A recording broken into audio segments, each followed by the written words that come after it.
انس رضی اللہ تعالیٰ عنہ فرماتے ہیں کہ حضور صلی اللہ علیہ وسلم نے فرمایا، اے لوگو، اللہ تعالیٰ نے تمہارے لیے اسلام کو بطور دین کے پسند فرمایا ہے، لہذا اسلام میں سخاوت اور حسن اخلاق کے ساتھ اچھی زندگی گزارو۔ غور سے سنو، سخاوت جنت کا ایک درخت ہے اور اس کی ٹہنیاں دنیا میں جھکی ہوئی ہیں، لہذا تم میں سے جو آدمی سخی ہوگا وہ اس درخت کی ایک ٹہنی کو مضبوطی سے پکڑنے والا ہوگا، اور وہ یوں ہی اسے پکڑا رہے گا یہاں تک کہ اللہ تعالیٰ اسے جنت میں پہنچا دیں گے۔ غور سے سنو، کنجوسی دوزخ کا ایک درخت ہے اور اس کی ٹہنیاں دنیا میں جھکی ہوئی ہیں، لہذا تم میں سے جو آدمی کنجوس ہوگا وہ اس درخت کی ایک ٹہنی کو مضبوطی سے پکڑنے والا ہوگا، اور وہ یوں ہی اسے پکڑے رہے گا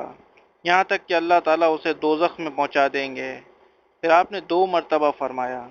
تم لوگ اللہ کی وجہ سے سخاوت اختیار کرو، اللہ کی وجہ سے سخاوت اختیار کرو۔